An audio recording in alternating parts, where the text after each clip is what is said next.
Welcome to the Peace Over Pieces podcast, hosted by Clara Baldwin. Peace Over Pieces is a nonprofit domestic violence organization creating podcasts with victims while providing donations, hotline information, and resources. If you or anyone you know is in need of financial or emotional assistance related to domestic abuse, please visit our website for contact information. Now, without further ado, please enjoy the next episode.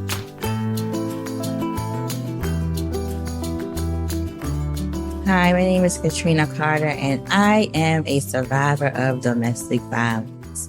My story started when I was 4 years old, and my mom actually left to go live with my stepfather. From that point on, it was me and my brother, and we were raised by my aunt. During my aunt's relationship with her boyfriend, there was a lot of domestic violence, abuse during that time, where I actually witnessed my aunt being stabbed by her daughter's father just weeks after she gave birth to my cousin. So growing up, a lot about my childhood I don't remember, but the traumatic things, I often say that my childhood was amazing because, of course, I don't remember some of what happened. So I had my daughter when I was 19 years old. With her father, there was abuse, there was cheating. He physically and mentally abused me. I went on to get into 2 more relationships. My 3rd relationship was the worst. So my relationship with my last abuser started, I think I was like 23, 24. There were signs of that he could be an abuser beforehand. There were signs there, like he left me at the hospital twice. I was pregnant with our son. The first time he left us, I had to call my friend, and she was able to come and pick me up. And then the second time that he left me, I had an ectopical pregnancy.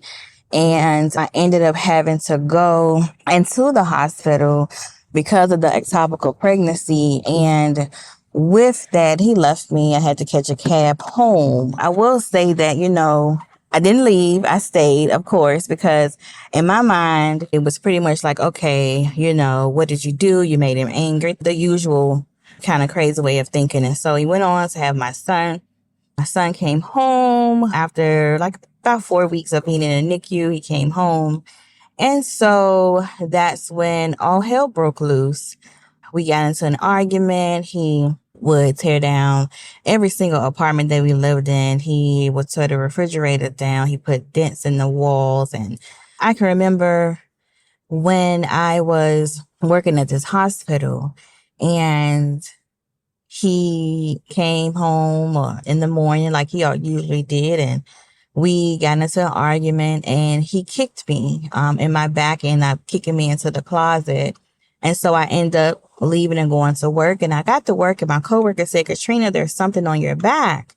And I was like, well, I don't know how something could be on my back. And, and when I go and I look in the bathroom at my job, it was his footprint. And after that, I was so embarrassed, and he was calling up to the job and things of that sort. But guess what? I still stayed. I didn't leave. I ended up working. I've been in healthcare for a long time. So I ended up working in oncology department. And in the oncology department, whenever me and him would get into it, my routine would be to basically stop at the CVS across from the train station. I would catch the train to work and give me some concealer and, try to conceal my eyes. Unfortunately, this last particular time with this fight, I had 2 black eyes. I had a brown, purplish, black bruise on my arm that I tried to cover up. And then when I got to work, they could see something was wrong. My eyes were bloodshot red, nearly damn near closed. And the doctor was there. It was like, what happened? And my story was I mixed some cleaning products together and I mixed them incorrectly. And that's why my eyes were the way that they were. And so they said, "Katrina, sure that's what happened?" I said, yeah. Remind you, I am the face of the office. So when they came in, the patients would have to see me. So they tried to send me home. And I was like, well, can I just work in the back office? Because I didn't want to go home because I didn't want to have to face him. And so I left, of course. went home. He wasn't there, but he would always get the kids around a certain time. And so when he came home and he saw me, he said, well, what you doing home? I said, they sent me home because of my eyes. And they were always like, I'm so sorry. I didn't mean to do that. I lost my temper, things like that. And I will forgive him. But the last fight that we had, it was like he wasn't him. It was like someone else. And I was on my knees in the bedroom and I was asking God, like, please, please, God, please help me, remove me from the situation. I promise you that I won't go back. I promise you. And I lived in an apartment, was carpeted, but I could hear his footsteps coming to the back end. He threw an iron at me. It almost hit me and I got up. And I knew that that was God, because who else would protect me from getting hit by an iron? And we got to tussling and I ended up the next day saying, you know what, I can't do this shit no more. And so what I did was I act like I was going to pay the rent. We were behind on the rent anyway, because every time I got paid, my money went to him. And so I got a plane ticket for me and my children. And I called my friend and I asked her if she would come and take me in so we could go to the airport. I turned our phones off, changed the numbers, and I left and I moved back home to Mississippi. But you would think that that was it. It wasn't.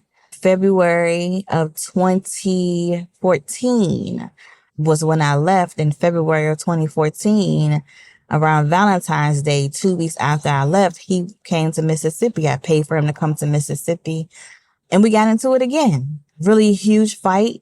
And my aunt ended up putting me out because she was like, you're running from him. So what's the reason for him coming? She didn't want him at her home. So I ended up being homeless in Mississippi and going through a homeless shelter again with my kids. And I got my own place and things were going well. And guess what? He came down again. When I had my own place, he took all the food out the refrigerator. Me and him got into an argument. He took all the food out the refrigerator, choked me, slammed me, all types of things. And I was like saying to myself, why can't you leave? Why do you keep holding on to what he's doing to you? Right? And I thought that that was it for me. Like, I got my kids and I got all of these things. Why is it that I just cannot leave him alone? And it was because in the back of my mind, I got 2 kids, 2 different kids' father. I did not want to be another statistics, but I ended up being one anyway. And so he left. Months later, I met my high school sweetheart. And I say sweetheart because I had a crush on him.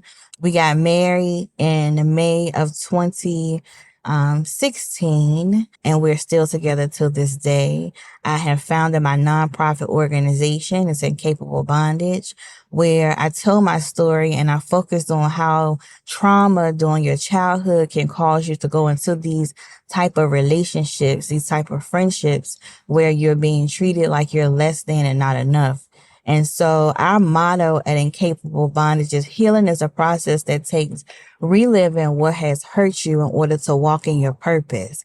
And I stand by that wholeheartedly because I had to relive being abandoned at 4. I had to relive being molested at 12. I had to relive wanting to feel loved and feeling like I wasn't enough. I had to relive all of those things so that I was able to get to the root cause of my insecurities, the root cause of why I wanted to be cared for and loved by these men, the root cause of why I was involved in not 1 domestic relationship, not 2, but 3 domestic violence relationships. And each one took me through a certain level of what I felt as though I was missing. And so I'm so glad that I'm able to come on and speak to you and let you know that you do not have to stay. It will not get better. It will get worse. And if you need any type of assistance or feedback or just help, like you don't know where the hell to go, I am here. And again, my nonprofit organization is incapablebondage.org. That is our website. We are located in the DMV area, but we are actually spread and trying to go worldwide. So I hope that my story helps